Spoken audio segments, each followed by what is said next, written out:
bersuka cita, lebih bersemangat. Shalom GBI Light Ministry. Shalom. Haleluya. Mari saya ajak Bapak Ibu bangkit berdiri. Mari kita bersuka cita sebab kita punya Tuhan Yesus yang baik. Amin. Haleluya. Mari kita siapkan hati kita, kita datang pada Tuhan. Tuhan Yesus. Tuhan Yesus, kami bersyukur buat kebaikan-Mu dalam hidup kami, Tuhan. Jiwa kami mau bersorak memuji-muji nama-Mu, Tuhan, sebab Engkau baik, sebab Engkau dahsyat dalam hidup kami, Tuhan. Terima kasih, Tuhan Yesus. Terima kasih, Tuhan.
kita menyembah Tuhan lebih dalam lagi. Terima kasih Tuhan Yesus. Tuhan, kami percaya ketika kami hidup dalam firman-Mu Tuhan, maka kuatlah roh dan jiwa kami Tuhan. Dan kami percaya kekuatan kami, perlindungan kami, dan kemenangan kami datangnya daripada-Mu Tuhan. Terima kasih Tuhan Yesus.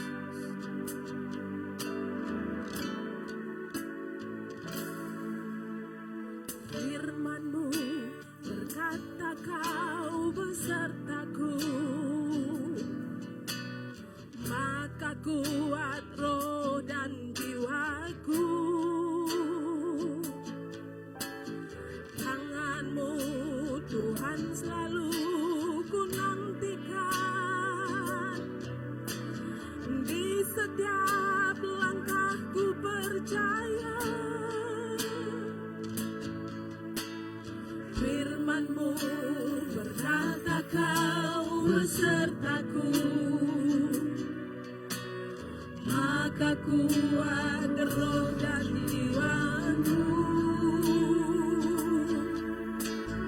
Tangan-Mu Tuhan selalu ku nantikan, di setiap langkahku percaya.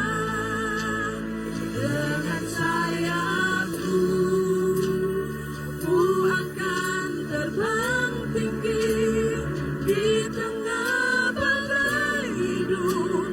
Ku tak menyerah, Kau kekuatan dan perlindungan bagiku. Pertolonganku di tempat maha tinggi, ku mengangkat tanganku, aku berserah. Kau ku nantikan, Kau yang ku sembah.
tempat maha tinggi, ku mengangkat tanganku, aku berserah, aku nantikan,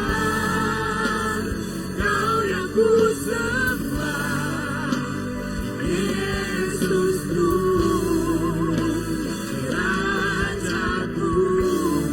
Mari jemaat saja nyanyikan lagu ini. Sayapmu,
ku akan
firman Tuhan berkata, tetapi orang yang menanti-nantikan Tuhan akan mendapatkan kekuatan baru. Mereka seumpama Raja Wali yang naik terbang dengan kekuatan sayap. Mereka berlari dan tidak menjadi lesu. Mereka berjalan dan tidak menjadi lelah. Kami pegang firman-Mu ya Tuhan. Firman-Mu lah kekuatan hidup kami. Mari sembah Yesus. Mari sembah Dia. Kami percaya janji-Mu Tuhan. Kami pegang firman-Mu Tuhan. Kami bersama dengan Tuhan. Kami akan dibiarkan janji. Kami takkan takut.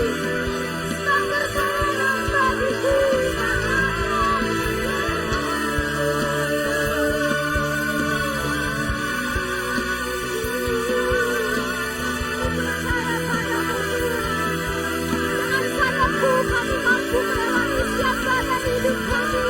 Kami akan mendapatkan kemenangan dalam-Mu Tuhan. Kami akan mendapatkan kemuliaan, kuasa Tuhan, semuanya dari-Mu Tuhan.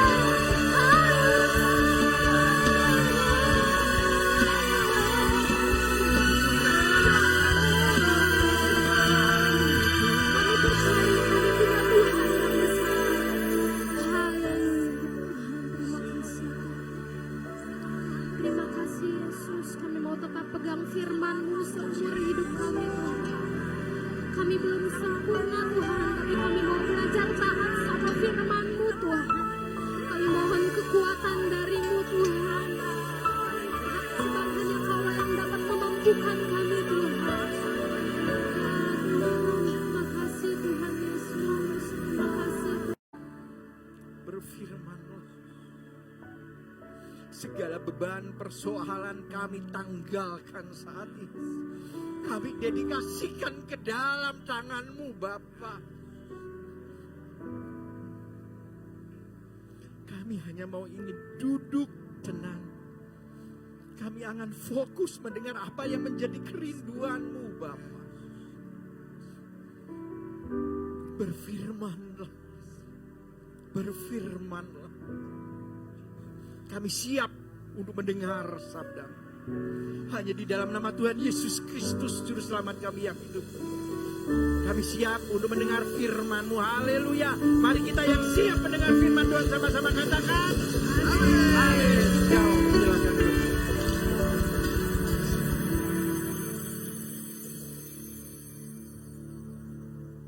Shalom. Puji Tuhan. Kita berjumpa kembali. Terakhir, kalau tidak salah kami menyampaikan di sini adalah berbicara tentang toksik waktu itu, yaitu bagaimana toksik tentang pikiran.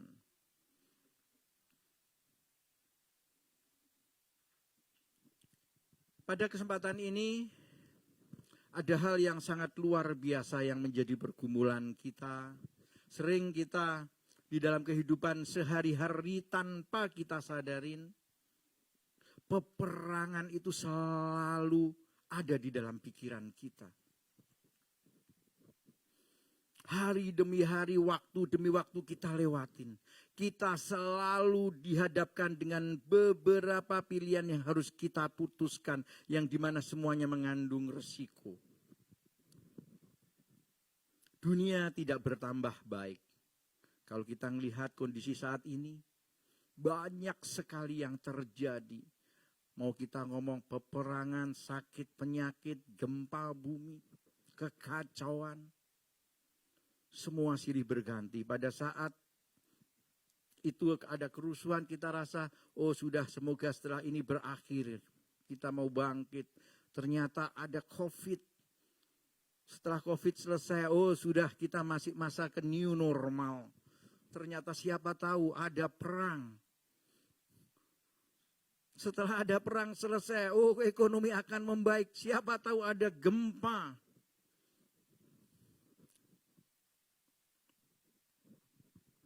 Di dalam dalam kita menjalani kehidupan kita sehari-hari. Kalau kita mengandalkan kekuatan sendiri, maka kekhawatiran, kesesakan di dalam hati, ketakutan akan selalu melanda kita.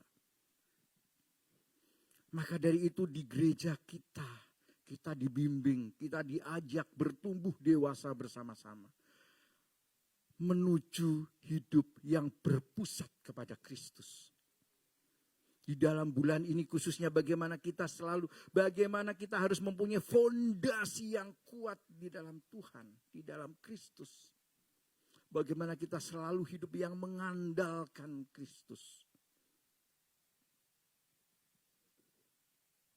Dan pada kesempatan ini kami akan membawakan, kalau Bapak Ibu senang dengan sebuah judul, kita akan beri judul Kemenangan di dalam Kristus. Kemenangan seperti apa? Kita tahu, apalagi kita orang-orang yang banyak yang di marketplace. Kalau kita berbicara kemenangan, banyak sekali motivator mengajarkan bagaimana supaya kita bisa menang. Bisa apa sih? Coba saya mau lihat. Di dalam awal penciptaan, semuanya pada saat manusia diciptakan ingin menggenapi apa yang menjadi rencana Tuhan dan semuanya baik. Tetapi free will, kehendak bebas kadang-kadang di dalam memutuskan segala sesuatu dan mengandung resiko seakan-akan baik karena kita menggunakan pikiran kita. Oleh sebab itu kalau kita berbicara kemenangan di dalam momen saat ini kami akan berbicara kemenangan yang gimana? Kemenangan yang di dalam Kristus. Bukan kemenangan secara dunia yang menghalalkan secara segala cara untuk kita dapat mengalahkan musuh.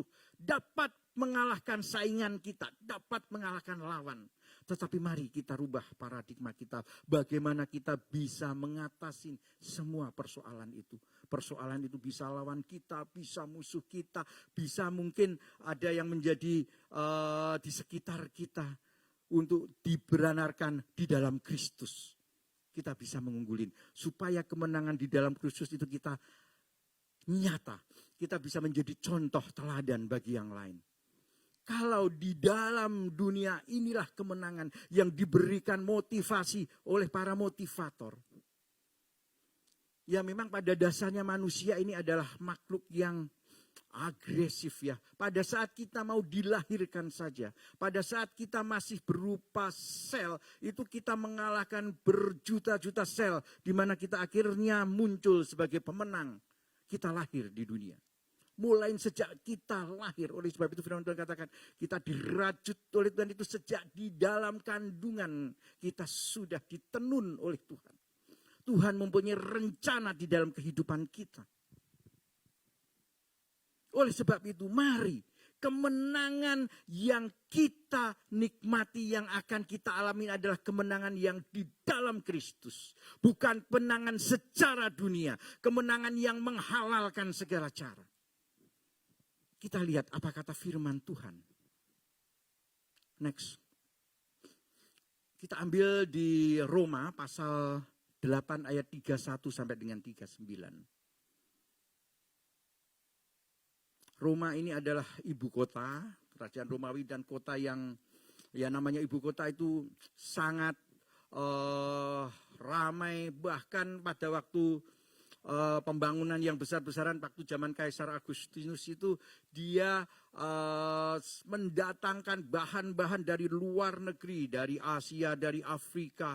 Sehingga banyak sekali orang-orang dengan berbagai faham, berbagai bangsa, dengan berbagai integritas mereka ya, masukan-masukan mereka membawa budaya adat mereka sehingga di sana sangat ramai sekali. Oleh sebab itu pada saat Paulus ke sana ke kota Roma itu dia membutuhkan suatu kekuatan yang tidak mengandalkan dirinya sendiri. Tapi dia mengandalkan Kristus di dalam kehidupannya. Dan ini adalah kota pertama pada saat Paulus menginjil di kota sini. Kita lihat di Roma pasal 8 ayat 31 dikatakan. Dalam menghadapi kondisi yang seperti itu. Dengan banyak bangsa di sana. Ya, itu dikatakan gini. Sebab itu apakah yang akan kita katakan tentang semuanya itu? Bukan satu hal, dua hal ya. Di sini dikatakan semuanya itu. Satu kata yang saya highlight juga, kata semuanya itu. Jika Allah di pihak kita, siapakah yang menjadi lawan kita? Ia yang tidak menyayangkan anaknya sendiri. Tetapi yang menyerahkan bagi kita semua. Bagaimanakah mungkin ia tidak mengaruniakan segala sesuatu kepada kita bersama-sama dengan dia? Siapakah yang akan menggugat orang-orang pilihan Allah yang membenarkan mereka? Siapakah yang akan menghukum mereka? Kristus Yesus yang telah mati, bahkan lebih lagi yang telah bangkit, yang juga duduk di sebelah kanan Allah, yang malah menjadi pembela bagi kita. Saya highlight kata pembela bagi kita. Nanti kita akan bahas. Siapakah yang akan memisahkan dari Kristus Yesus? Masih nggak percaya lagi kita? Siapakah yang akan memisahkan kita dari Kristus Yesus? Penindasan? Atau kesesakan?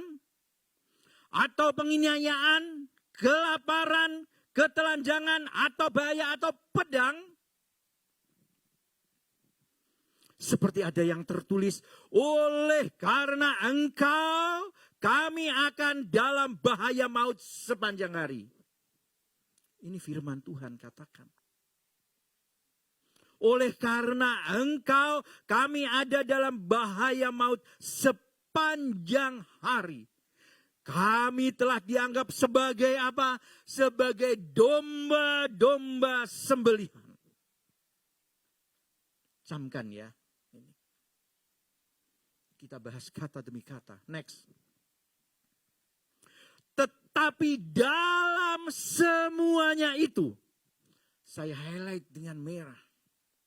Dalam semuanya itu, kita lebih daripada orang-orang yang menang. Oleh siapa? Oleh Dia yang telah mengasihi kita. Sebab aku yakin bahwa baik apa? Maut maupun hidup. Baik malaikat-malaikat maupun pemerintah-pemerintah. Baik yang ada sekarang maupun yang akan datang. Atau kuasa-kuasa baik yang di atas maupun yang di bawah.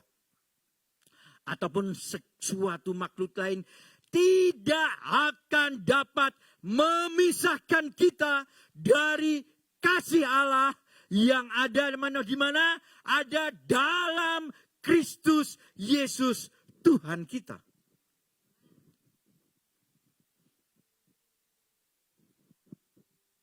Mari kita bahas satu-satu. Next slide. Kita lihat di sini di Roma pasal 8 ayat 31. Sebab itu apakah yang akan kita katakan tentang semuanya itu? Jika Allah di pihak kita,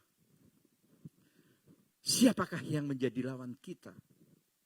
Kadang kita masih nggak percaya. Berapa di antara kita yang tidak percaya? Sering kalau di dalam masalah begitu, di dalam masalah yang berat, kita kembali mulai menggunakan pikiran kita sendiri. Jangan ngomong kita nih. Bangsa yang bersama-sama dengan Musa.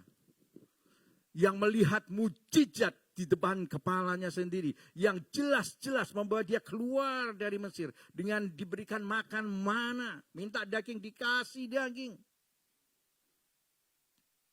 Murid-murid Yesus. Yang bersama-sama dengan Yesus. Kurang apanya?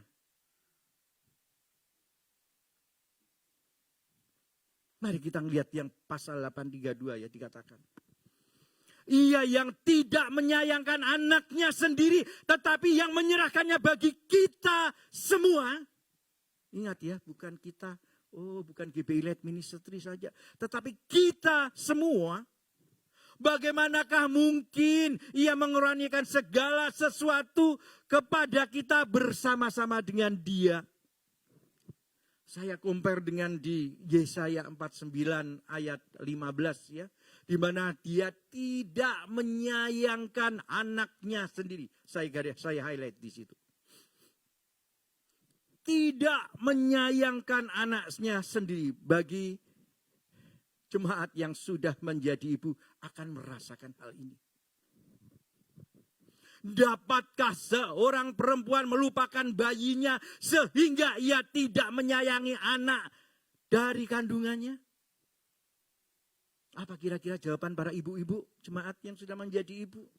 Dapatkah seorang perempuan melupakan bayinya yang dikandung selama 9 bulan, yang dilahirkan dengan taruhan nyawa?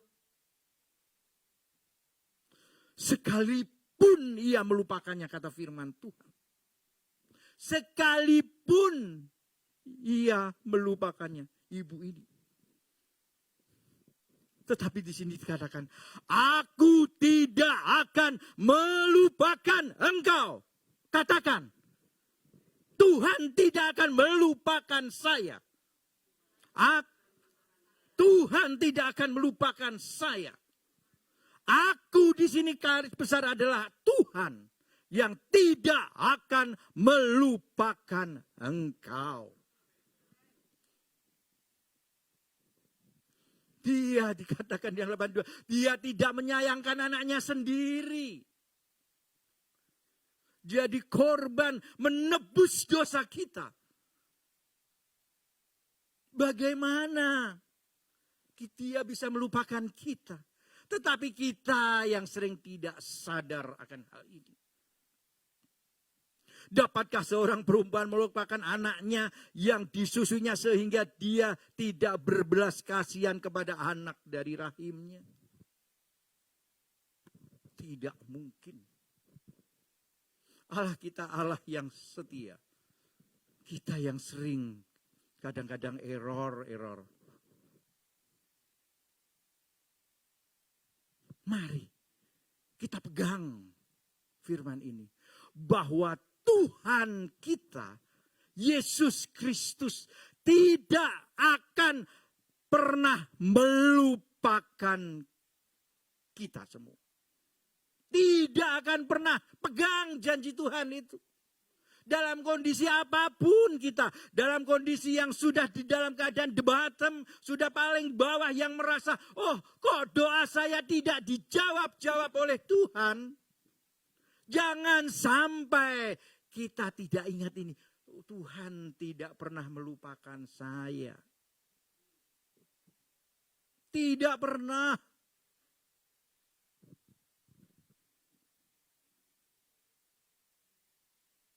Satu poin tolong diingat. Bahwa aku tidak akan melupakan engkau. Saya not di atas. Ini sangat penting di dalam iman kekristenan kita. Sangat penting. Next. Bagaimana kemenangan yang di dalam Kristus. Kita lihat di Roma 8 ayat 37 dikatakan. Tetapi di dalam semuanya itu. Saya garis bawah ini. Semuanya itu. Kita lebih daripada orang-orang yang menang. Kita lebih daripada orang-orang yang menang. Oleh siapa? Oleh Dia, oleh Tuhan Yesus Kristus yang telah mengasihi kita. Lihat di ayat 1 tadi. Kita lebih dari pemenang. Kita lebih, makanya pada saat kita ada di dalam posisi persoalan, kita hanya motivasinya kita pengen menang. Apapun akan saya lakukan. Yang penting saya menang. Kita melupakan. Kita gak ingat lagi bahwa Tuhan itu tidak melupakan kita loh. Tetapi kita lupakan Tuhan. Habis Tuhan gak jawab doa saya. Saya mau yang instan. Itulah bedanya kekristenan dengan yang lain. Kalau di dalam kekristenan kita diminta terlibat di dalamnya. Kita mengalami sendiri. Dan biarlah itu menjadi kesaksian kita. Tidak semuanya instan. Saya ada masalah. Brek. Langsung selesai. Kita tidak mengerti apa artinya. Contoh. Pada saat kita taruhlah terlibat hutang karena kesalahan. Saya pernah ini alami. Pada saat ada suatu kedudukan yang cukup tinggi, dipercaya oleh bank, dapat kartu kredit. Kita merasa punya uang sendiri, pakai. Singkat cerita, kartu kredit ini membuat kita jadi beban banyak pada itu, pendapatan kita mulai dikurangin dengan angsuran, apalagi sekarang ada power buy, apalagi sekarang bisa kredit tanpa agunan, kita nggak sadar padahal itu mengurangi apa yang menjadi pendapatan kita. Begitu ditagih oleh debt collector, waduh, Tuhan tolong saya supaya dapat berkat langsung, usul membayar itu lunas. Kita mau semua, siapa di antara kita yang maunya instan? Mau setiap permasalahan itu langsung dijawab oleh Tuhan? Kalau di dalam permasalahan itu ada bagian yang menjadi kesalahan kita. Kalau Tuhan setiap kali ada permasalahan gitu jawab, Tuhan setiap ada permasalahan itu langsung jawab, tanpa mendidik kita untuk merubah paradigma pola berpikir kita, maka kita akan mengulangi hal yang sama. Kita akan mengulangi hal yang sama. Sama seperti bangsa Israel. Dia begitu dilihat ada ini, oh langsung mau yang instan. Oh lihat membuat patung lembu emas. Ya, di dalam mengambil keputusan ini yang sangat penting. Di dalam free will kita.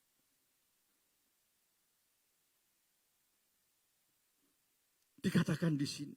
Siapakah yang bisa memisahkan kita dari kasih Kristus? Kalau ini ada pertanyaan yang membutuhkan jawaban, kita yang bisa menjawab. Siapakah yang akan memisahkan kita dari Kristus? Di Alkitab dikatakan, penindasankah? Kesesakan? Penganiayaan, kelaparan, ketelanjangan, bahaya atau pedang. Ini polek sosbud ada di sini. Dari sektor politik, ekonomi, sosial, budaya ada semua. Semuanya itu dikatakan. Kalau dikatakan dalam semuanya itu, apakah ini bisa memisahkan kita? Kalau kita kembali lagi ingat ke pasal yang sebelumnya. Dikatakan apa tadi yang saya minta garis bawahi? Aku tidak akan melupakan engkau. Pegang janji Tuhan itu. Kemenangan yang di dalam Kristus itu pegang. Aku tidak akan melupakan engkau. Dia yang tidak menyayangkan anaknya yang tunggal untuk menolong kita untuk turun ke dunia. Yang bangkit di hari ketiga. Bagaimana kadang kita ngomong orang beriman, tetapi iman kita iman yang seperti apa ini yang terus diuji. Apakah ada kemurnian? Sehingga didapatin sampai pada akhirnya Tuhan dapatkan kita tetap setia. Setia sampai akhir. Itulah kondisi iman kita yang harus kita tetap pertahankan. Bukan itu saja. Kita lihat di Roma 8 ayat 39. Sebab aku yakin bahwa baik maut maupun hidup. Ini berkontrak ya. Baik maupun hidup. Baik malaikat maupun perintah-perintah ya. Baik yang di surga maupun yang di bumi. Baik sekarang maupun yang akan datang. Baik kuasa-kuasa yang di atas maupun yang di bawah. Atau makhluk-makhluk lain apapun itu. Tidak akan dapat memisahkan dari kasih Allah yang ada di dalam Kristus Yesus. Tuhan kita. Amin.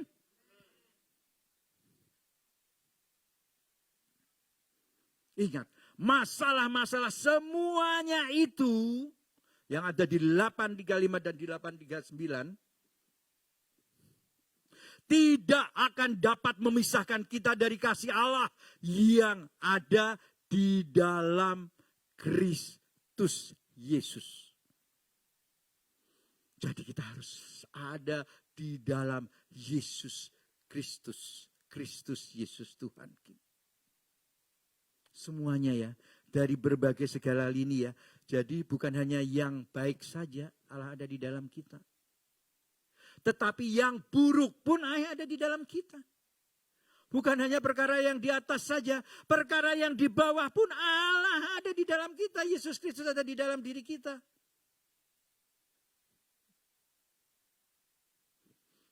Bukan hanya pada saat kita hidup saat ini saja, tetapi pada saat maut memanggil kita, Allah juga ada di dalam kita.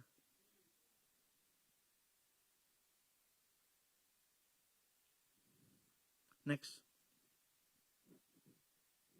Tapi sebenarnya apa yang menjadi penghambat kemenangan kita di dalam Kristus? Apa yang menjadi penghambat? Yang pertama, kita seringkali diintimidasi dengan perasaan kita. Kita seringkali diintimidasi dengan perasaan kita. Dengan kekhawatiran, dengan apa yang ada di sekeliling kita. Itu yang sering menghambat. Ingat kisah Ayub, ya kan? Selalu di sekeliling kita ini yang kalau kita tidak bergaul dengan orang-orang yang benar, bisa menjadi penghambat. Pikiran kita, medan pikiran kita, peperangan kita ada di sini nih. Nih.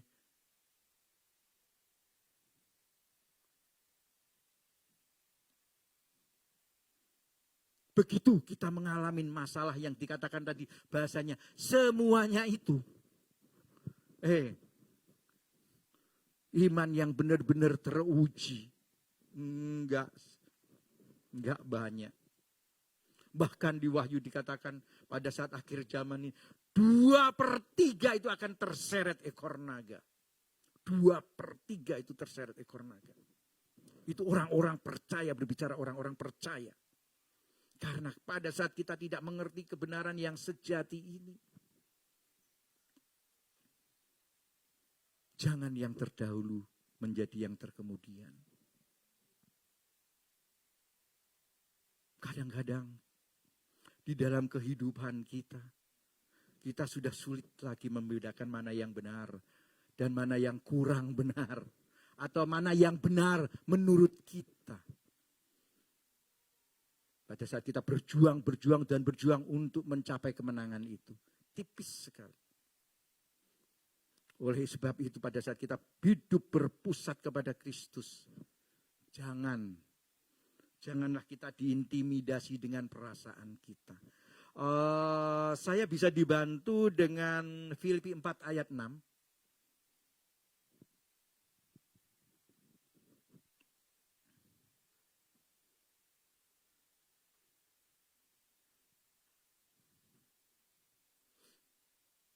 Filipi 4 ayat 6 dikatakan yang tadi merupakan salah satu penghambat kita, perasaan khawatir, ya, gelisah, takut. Mari kita lihat di Filipi 4 ayat yang ke-6.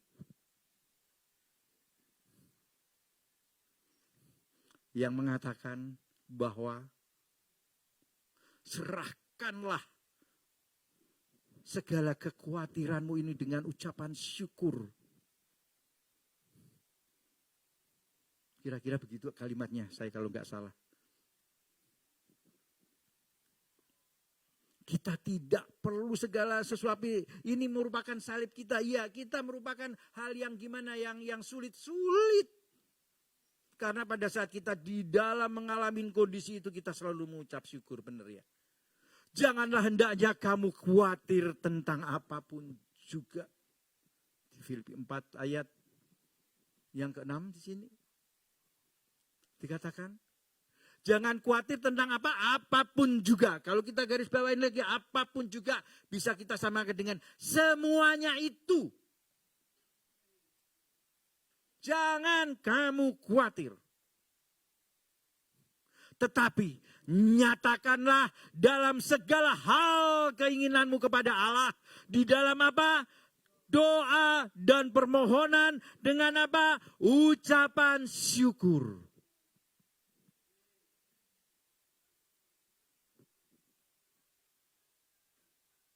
Jangan kita khawatir.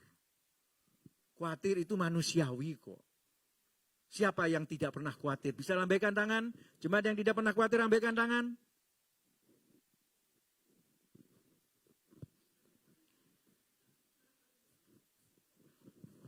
Luar biasa.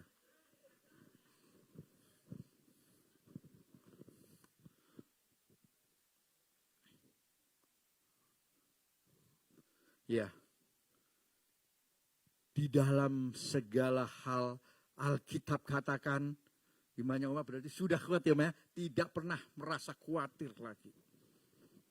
Dan kita di dalam perjuangan menuju ke sana untuk tidak merasa khawatir. Ya, karena apa? Kita disuruh nyatakan segala keinginan kita kepada Allah dalam doa dan permohonan dengan selalu mengucap syukur ya Oma ya. Luar biasa.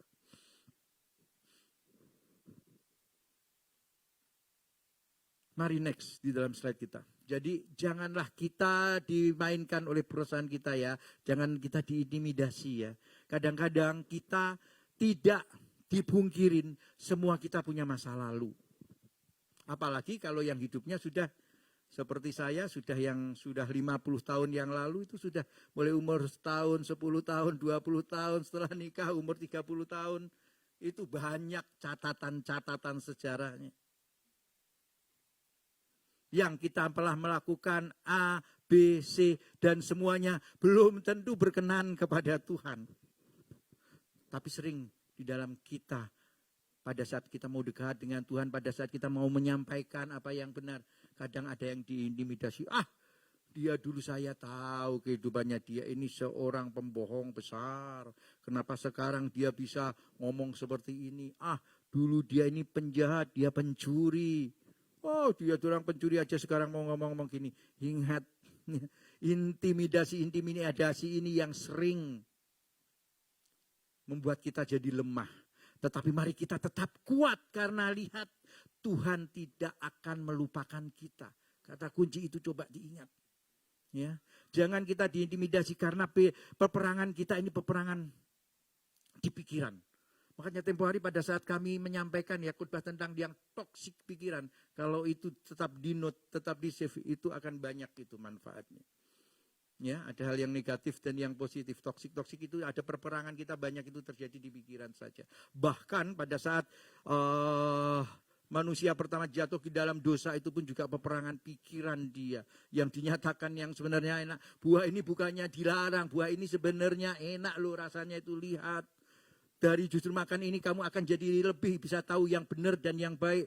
Bukanlah tahu yang benar dan yang baik itu bukan hal yang salah.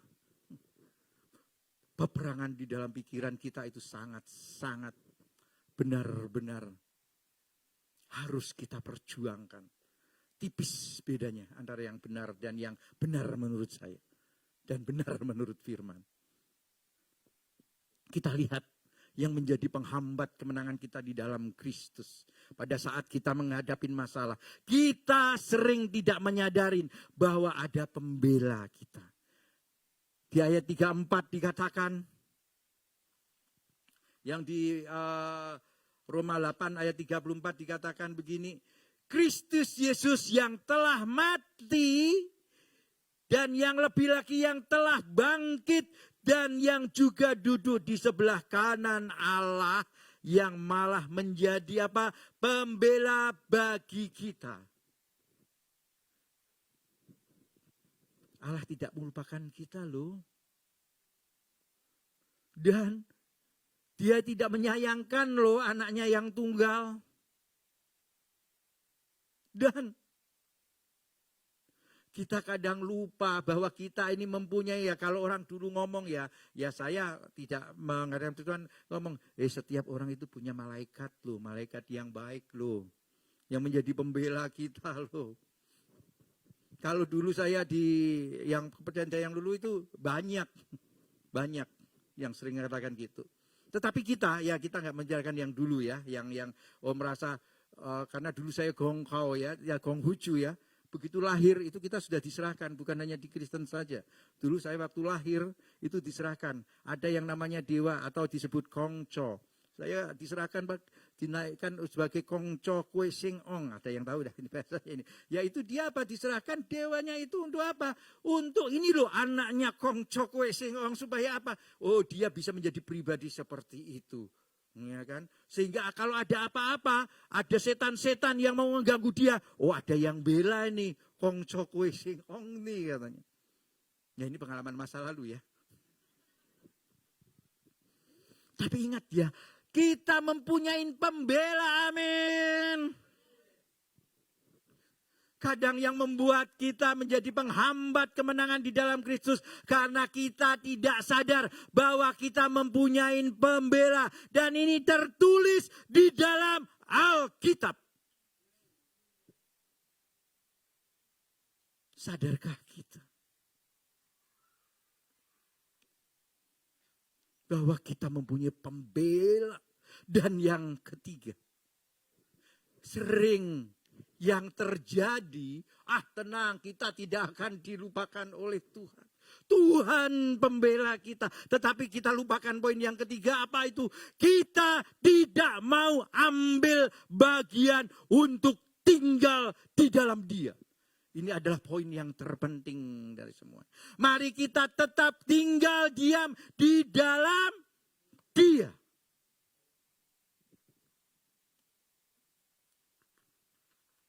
Apakah kita sudah tinggal diam di dalam Dia? Dikatakan masalah apapun itu tidak akan memisahkan kita dari kasih Allah yang ada di dalam Kristus Yesus. Di ayat 39.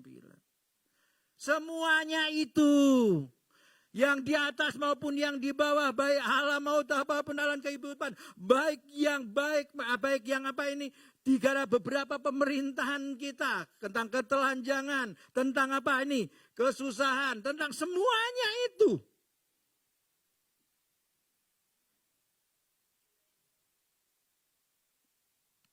Marilah kita ambil bagian di dalam Kristus dengan membangun hubungan dengan Tuhan. Bagaimana kita ambil bagian pada saat itu tinggal di dalam Dia, kalau tidak Dia, kita tidak mengenal Dia. Kalau kita tidak membangun hubungan dengan Dia. Kita harus membangun hubungan. Makanya kalau yang disarankan, ayo ya baca firman, ayo ya berdoa mesbah pagi buat saat teduh, ayo ya selalu naikkan pujian, penyembahan dengan ucapan syukur, ayo ya. Itu untuk kita dibimbing supaya bisa tinggal di dalam Dia. Jadi bukan dalam tanda kutip ada yang ngomong, waduh saya ini dibawa buat suruh baca firman, sudah baca disuruh sharing lagi gitu ya. Waduh saya kalau dalam hati kadang-kadang mikir, waduh ini Bapak Gembala kita ini nyiksa kita, kayak gimana gitu. Sorry jangan ngomong, oh ada musik. Saya ngomong, bukan curhat nih, bukan gitu loh. Kadang kita ini kadang-kadang waktu saya menjadi pelaku dan saya tetap jalanin dan pasti akan jalani, saya pastikan. Apapun yang terjadi saya tetap akan jalani walaupun banyak kendala. Kendala banyak sekali, istri saya yang tahu. Ya, kami terus termasuk pribadi yang kurang waktu, ya bersyukur kalau kita sampai kurang waktu, artinya Tuhan percayakan dengan kesibukan-kesibukan gitu ya, yang di kerjaan, yang di kuliah, terusan di pelayan. Kadang begitu sudah kena di tugas-tugas gitu ya Bu ya. Gimana Pak Iset? Belum lagi pas kita baca, pada saat kita baca, jujur ini jujur. Pas kita baca ini nggak ngerti nih. Bahkan kita baca sekali, 2 kali, kita ulang lagi 3 kali. Tahu-tahu sudah setengah jam kok belum muncul ini. Apa yang mau disiringkan?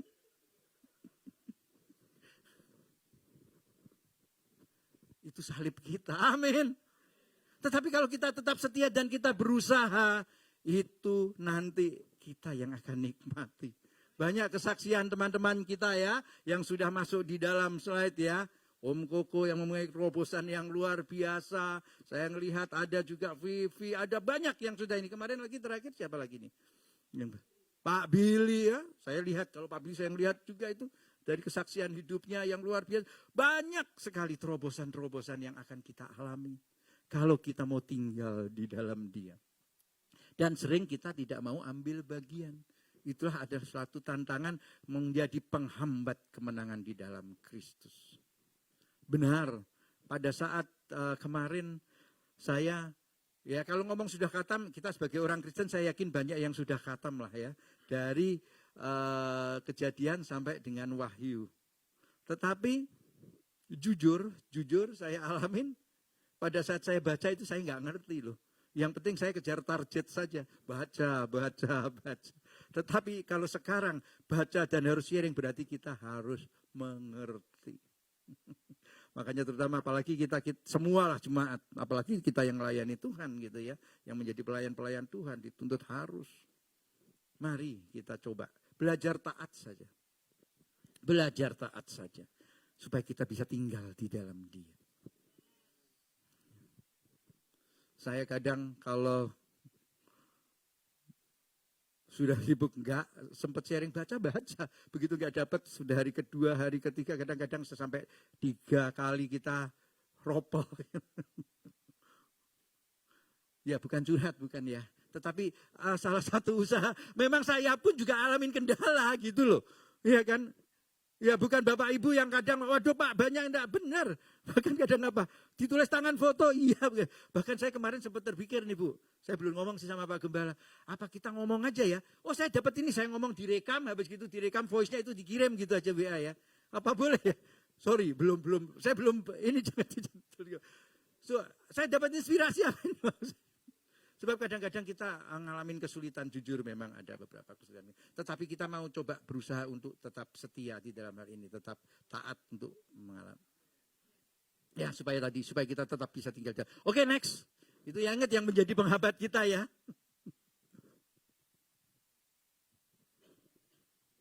Oke, terusan bagaimana sih sekarang kalau kita ingin mengalami kemenangan di dalam Kristus?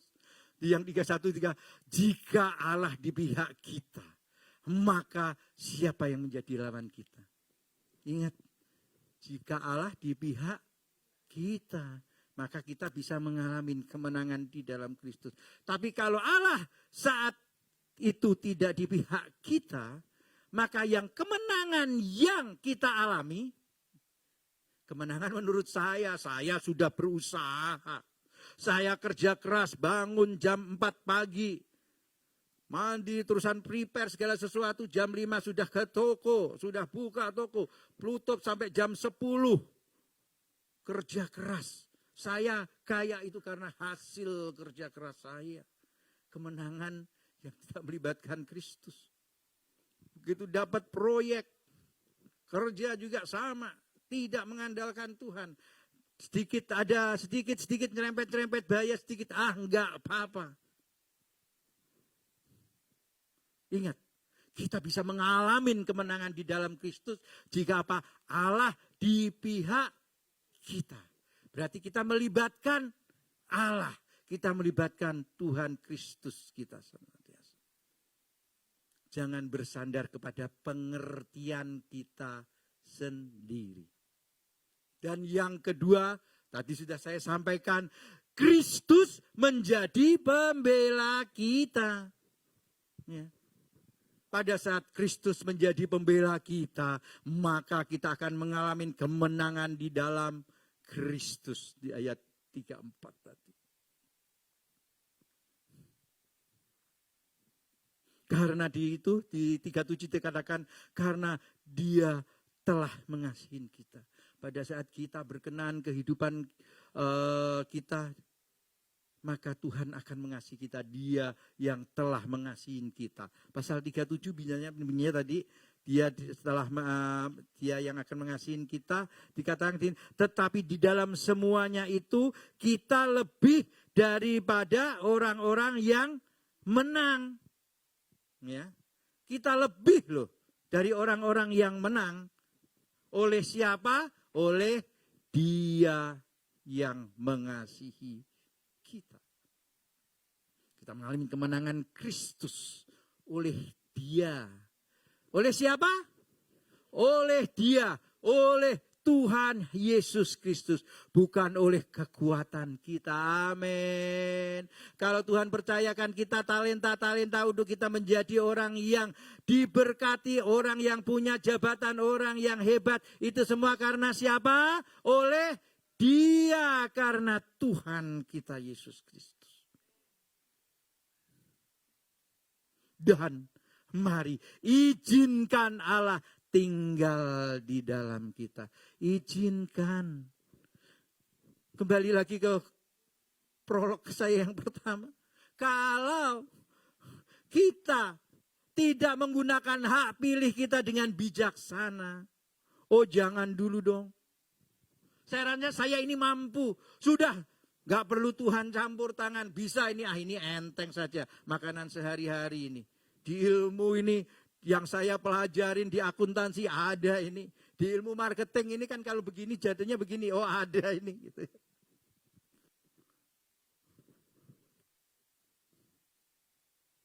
Izinkan Allah tinggal di dalam kita.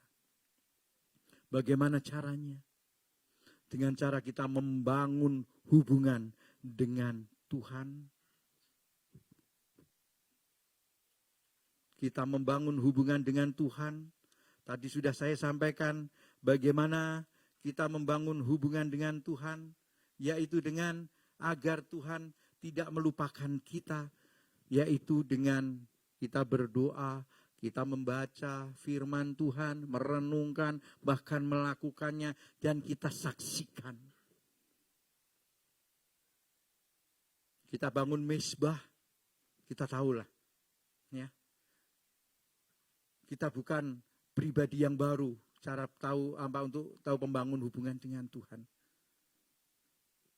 Dan yang kedua adalah kita minta tolong kepada Roh Kudus. Kita minta tolong kepada Roh Kudus. Minta tolong Roh Kudus. Kadang kita merasa Allah kita ini Allah yang jauh. Pada saat kita teriak-teriak, Allah kok gak dengar ya, doa kita tidak dijawab-jawab ya. Sehingga kita tidak mengalami 1, 2, 3, 4 ini. Kita tidak mengalami ya. Di mana Allah tidak di pihak kita. Kita merasa Allah kok gak membela kita, tidak mengasihi kita. Minta tolong Roh Kudus. Kenapa? Kok minta tolong Roh Kudus? Pada saat di dalam tekanan sering kita akan menjadi labil. Ya. Saya rasakan nggak gampang. Pada saat kita baik-baik saja, itu sih belum kelihatan aslinya.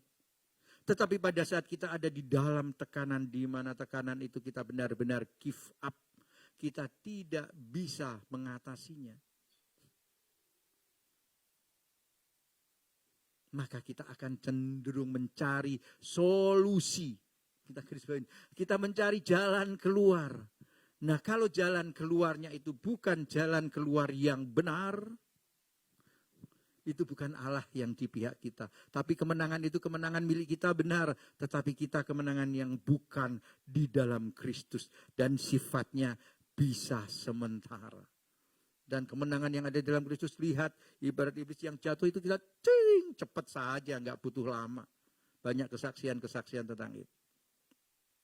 Kenapa minta tolong Roh Kudus? Kenapa?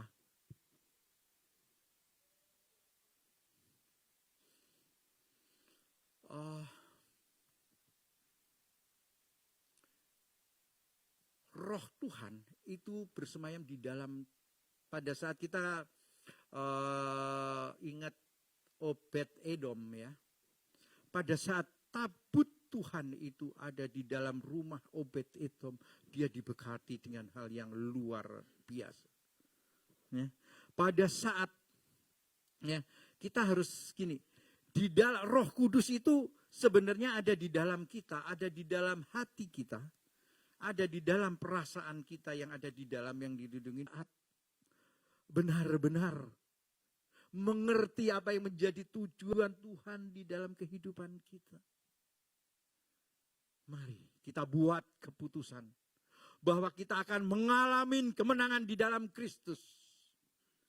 Kita akan mengalami kemenangan di dalam Kristus, bukan kemenangan di dalam kekuatan kita sendiri. Satu quote saya pada hari ini. Jika kita hidup di dalam kebenaran, maka kebenaran akan mengubah hidup kita. Jika kita hidup di dalam kebenaran, maka kebenaran akan mengubah hidup kita. Bukan hidup kita yang mengubah kebenaran. Mari, kasih highlight. Bila kita hidup di dalam kebenaran, maka kebenaran akan mengubah hidup kita. Bukan hidup kita yang mengubah kebenaran. Kami undang pemain musik. Kita yang sudah tahu kebenaran. Kita yang tahu banyak, kita akan dituntut banyak. Kalau kita dikasih berkat besar, kita dituntut juga tanggung jawab besar. Maka apabila kita sudah mengetahui kebenaran ini, jangan sampai kita tidak melakukannya. Jangan sampai kita memakai otak kita sendiri. Tidak mengizinkan Tuhan tinggal di dalam kita. Tidak mengizinkan Roh Kudus untuk membantu kita mengambil solusi jalan di keluar. Tetapi kita menggunakan pikiran kita sendiri. Jangan, sekali lagi, kalau Tuhan berbicara pada hari ini, Tuhan sayang kepada kita semua. Apa yang menjadi keputusan kita setiap pilihan-pilihan yang kita ambil? Tuhan sayang kepada kita semua. Di Roma 12 ayat 2 dikatakan, di Roma 12 ayat 2 dikatakan,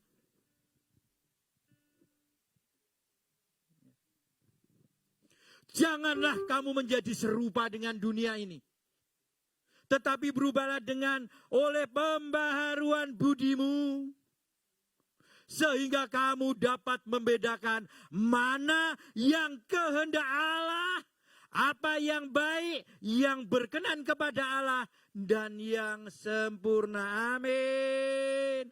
Mari kita hidup di dalam kebenaran, maka kebenaran yang akan mengubah hidup kita. Bukan kitab kita, hidup kita yang mengubah kebenaran. Karena apa Alkitab mengatakan, jangan kamu menjadi serupa dengan dunia itu, tetapi berubahlah dengan pemberian hidupmu, sehingga kamu dapat membedakan mana yang kehendak Allah, apa yang baik, yang berkenan kepada Allah, dan yang sempurna. Haleluya. Segala yang namanya layanamu. Glory Yesus. Haleluya.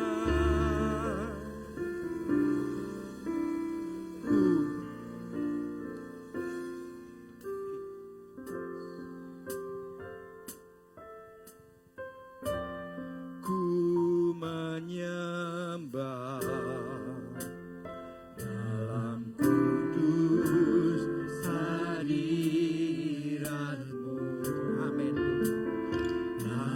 Hampiri tata kasih karunia-Mu Bapa.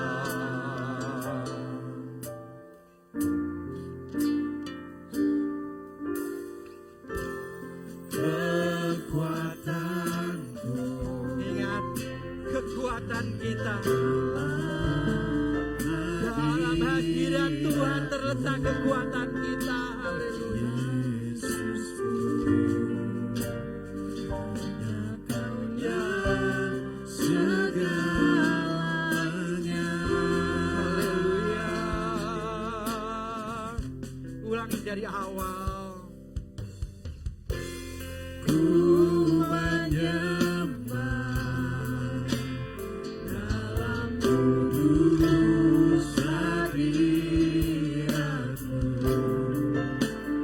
Hampiri tata kasih karunia-Mu Bapa. Haleluya.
Jangan tinggalkan kami Tuhan.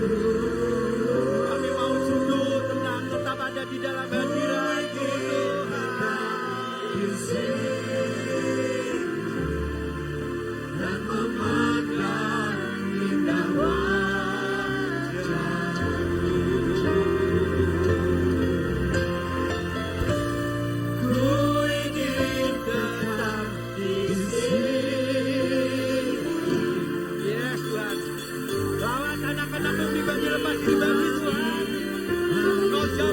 menjadi pergumulannya. Tuhan yang sakit Tuhan sembuhkan. Mereka yang dalam Tuhan berikan jalan keluar.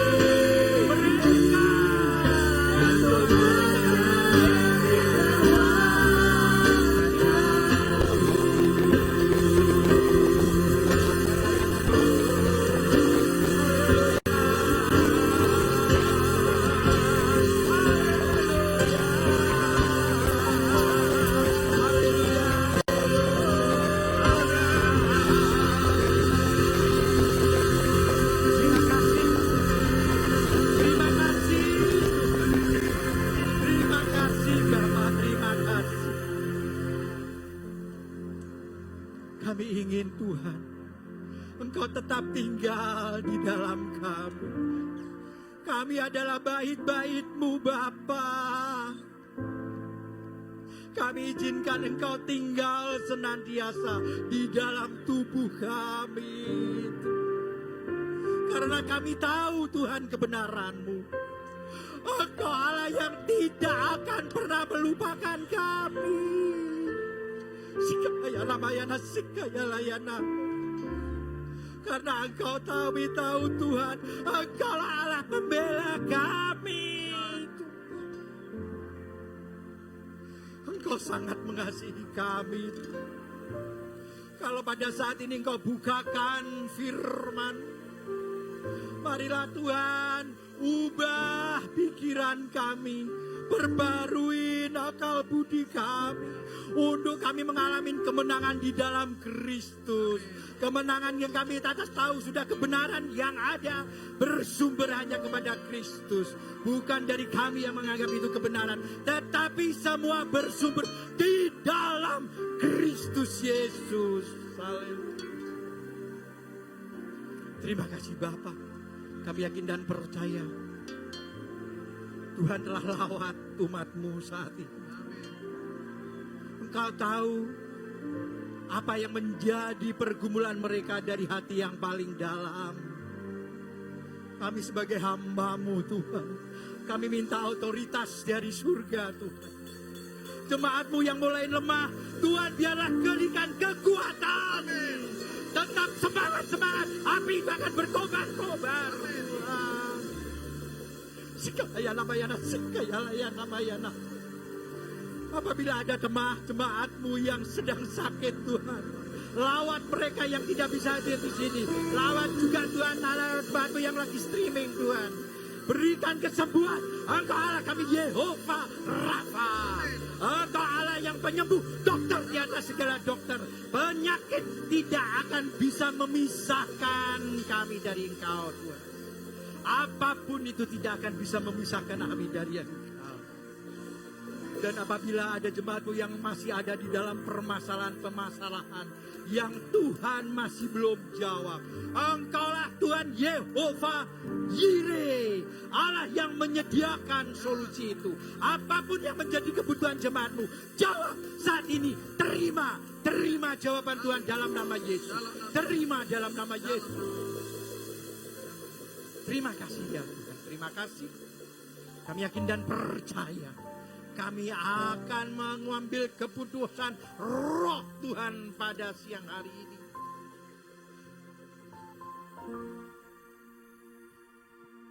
Kami mau, kami izinkan Engkau tinggal di dalam hati kami. Selidiki hati kami dari paling dalam. Selidiki batin kami. Dan berikan kami kekuatan Tuhan. Berikan kami kekuatan dan tuntunan. Biarlah kami tetap hidup kudus. Dan gerejamu akan menjadi terang Tuhan. Dan kami siap untuk Engkau utus Tuhan. Jemaat-jemaat dunia untuk utus. Untuk menjalani amanat agung itu. Untuk menjadikan semua bangsa murid. Terima kasih Bapa. Hanya di dalam nama Tuhan Yesus Kristus Juru Selamat kami yang hidup. Kami telah berdoa dan mengucap syukur. Dan kami terima kebenaran Tuhan. Untuk kami lakukan. Haleluya. Amin.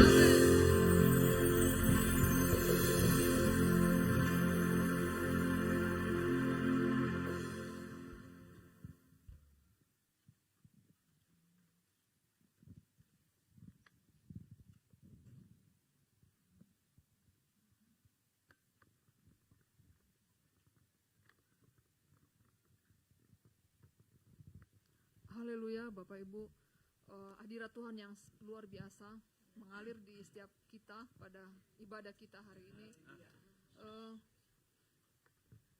Jika kita renungkan dalam hadirat Tuhan tadi, kita tahu bahwa Tuhan tidak pernah telantarkan kita sekalipun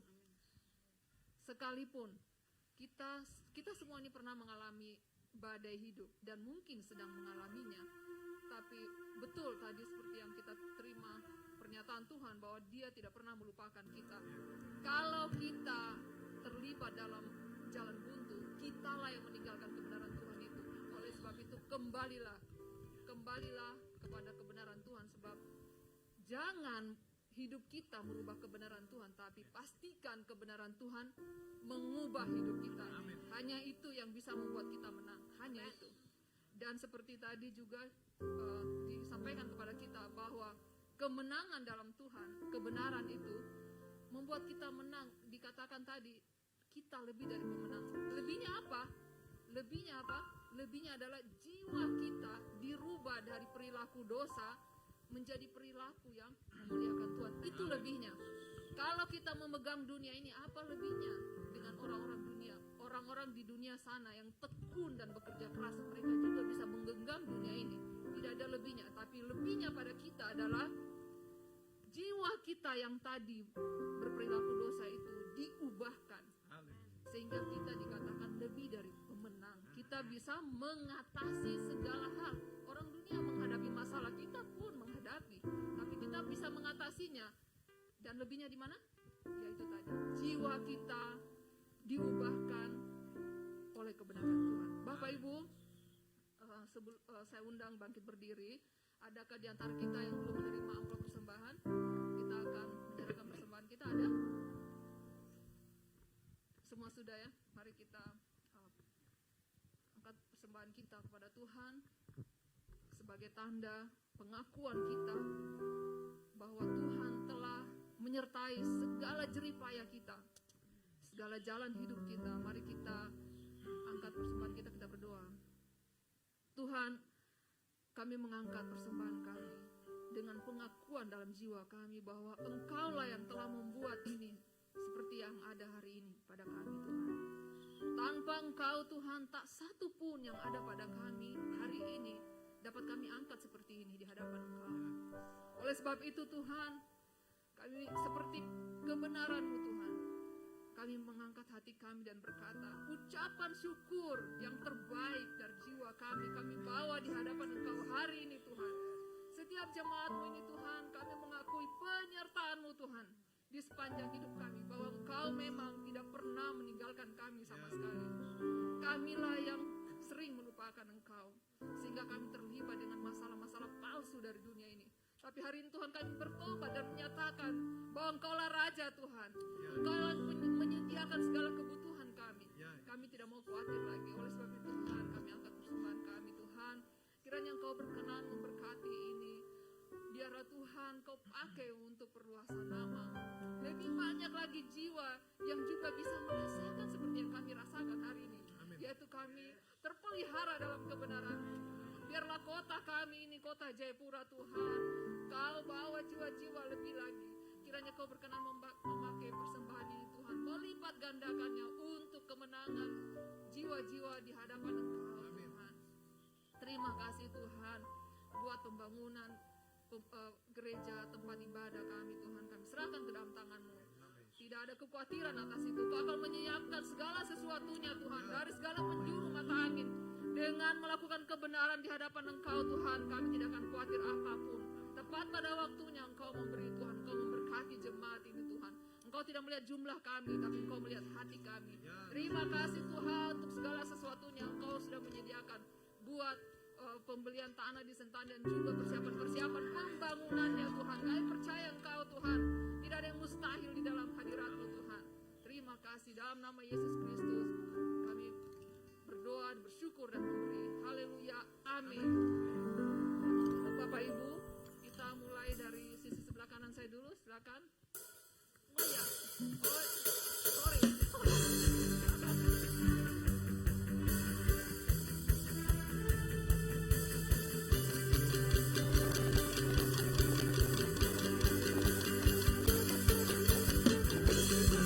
Kebesaran-Mu dan tak terbanding kekuatan-Mu Tuhan, pemegang bagiku.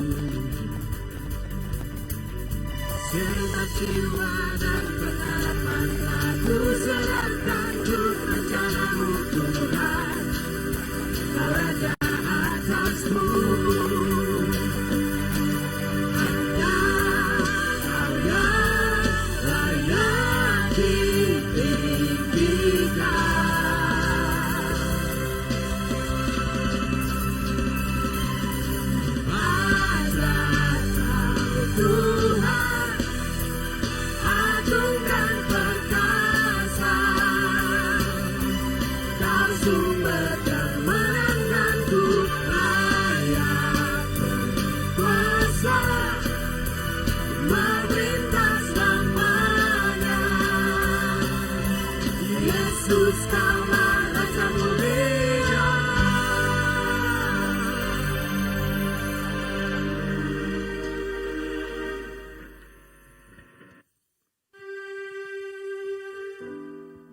Diberkati dengan firman, katakan amin. Oke, baik, kita akan mendengarkan pengumuman minggu ini. Kepada multimedia kita persilahkan.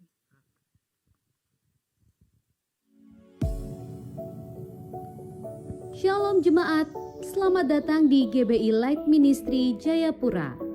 Kami mengajak jemaat untuk beribadah bersama, bertumbuh dalam komunitas serta berkarya bagi Allah di GBI Light Ministry Jayapura. Ibadah raya dilaksanakan pada pukul 10 pagi, bertempat di ruang Tobati lantai 2 Hotel Batika Jayapura dan di ruang Horizon lantai 2 Hotel Horek Sentani. Light Community atau LICOM adalah komunitas jemaat di Light Ministry, tempat bertumbuh bersama, saling membangun dan melayani. LICOM dilaksanakan di beberapa wilayah. Untuk itu, bagi jemaat yang baru dan ingin bergabung, Anda dapat menghubungi para pekerja untuk mendapatkan informasi tentang LICOM terdekat dari tempat tinggal Anda. Mari bergabung untuk bertumbuh bersama dalam kasih Kristus melalui Light Community. Persembahan juga dapat diberikan melalui rekening Bank Mandiri atas nama GBI Light Ministry. Untuk persembahan persepuluhan dapat diberikan melalui nomor rekening 154 0044202020. Untuk persembahan umum dapat diberikan melalui nomor rekening 1540055303030. Dan untuk persembahan pembangunan dapat diberikan melalui rekening Bank BCA atas nama GBI Light Ministry melalui nomor rekening 814080500. Doa puasa dilakukan setiap hari Sabtu pukul 1 siang bertempat di Entrop dan pukul 5 sore bertempat di Sentani. Bagi Bapak Ibu yang telah tertanam dan rindu untuk melayani Tuhan, Anda dapat bergabung dengan pelayanan di Light Ministry dengan menghubungi para pekerja setelah ibadah ini selesai. Kami mengucapkan selamat ulang tahun kepada jemaat yang berulang tahun di minggu ini. Kiranya kehidupan saudara terus diberkati dengan kasih Kristus dan dapat menjadi berkat bagi banyak orang. Kami mengajak Bapak, Ibu, Saudara-saudari yang memiliki pergumulan dan rindu untuk didoakan agar dapat mengunjungi Praying Corner setelah ibadah ini selesai. Kami mengucapkan selamat kepada Rista Lydia Kmurawak yang sudah diwisuda sebagai sarjana sains di Universitas Cendrawasih. Tuhan Yesus memberkati untuk terus menjadi berkat. Halo jemaat, hadirilah Worship Night dengan tema The Power of Worship yang akan berlangsung pada hari Sabtu tanggal 25 Maret 2023 pukul 18.00 waktu Indonesia Timur di Hotel Batika, Jayapura. Bagi semua tim penggembalaan, Anda diharapkan dapat mengikuti kegiatan ini. Bergabunglah bersama kami dalam doa puasa yang akan diselenggarakan pada tanggal 23 Maret hingga 23 April 2023. Shalom, Wanita Light Ministry. Bergabunglah bersama kami di ibadah WBI pada hari Jumat tanggal 31 Maret jam 4 sore di rumah Ibu Milka. Ayo saya undang semua para wanita bersama-sama kita hadiri ibadah WBI dan sama-sama menikmati lawatan Tuhan. Tuhan Yesus memberkati. Dah. Ya, baik. Kami mengucapkan selamat kepada yang berulang tahun di minggu ini dan juga saudara kita Rista yang telah menyelesaikan studinya. Kita tepuk tangan dulu. Dan kami juga ingin menyapa adakah Bapak Ibu yang mungkin baru pertama kali datang bersama-sama ibadah dengan kami di sini, boleh melambaikan tangan. Ya, kita salaman dekat salaman.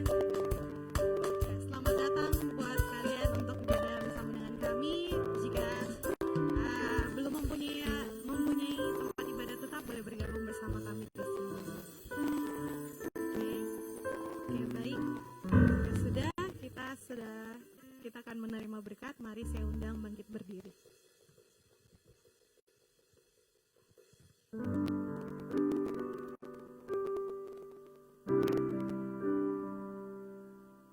Haleluya, terima kasih Tuhan. Sikayana. Terima kasih ya Bapa, terima kasih Yesus, terima kasih Allah Roh Kudus. Ibadah kami sudah selesai. Biarlah Tuhan hadirat-Mu yang begitu kuat kami rasakan. Firman-Mu terpatri di dalam hati sanubari kami. Engkau Allah yang tidak akan melupakan kami. Kami izinkan Engkau tinggal di dalam diri kami pribadi, lepas pribadi saat ini. Nyata kami akan lakukan dan kami akan menjadi pelaku-pelaku firman itu. Kami akan pulang, kami akan terima berkat Tuhan. Mari angkat tangan, terimalah berkat dari Tuhan. Pulanglah dengan damai sejahtera dari Allah Bapa, kasih karunia dari Tuhan Yesus Kristus, serta pertolongan, tuntunan, pimpinan, persekutuan yang manis dengan Allah Roh Kudus. Engkau akan selalu diangkat naik, bukan turun. Engkau akan menjadi kepala, bukan ekor. Tuhan akan memberkati senantiasa kesehatanmu. Tuhan akan memberkati senantiasa pendidikanmu. Tuhan akan melindungi engkau dengan kepak sayapnya. Tuhan akan memberkati keluargamu, rumah tanggamu, pekerjaanmu. Apapun yang dikerjakan oleh kedua belah tanganmu, Tuhan buat berhasil. Kami terima berkat ini hanya di dalam nama Tuhan Yesus Kristus, Juru Selamat kami yang hidup. Haleluya. Amin. Tuhan Yesus memberkati.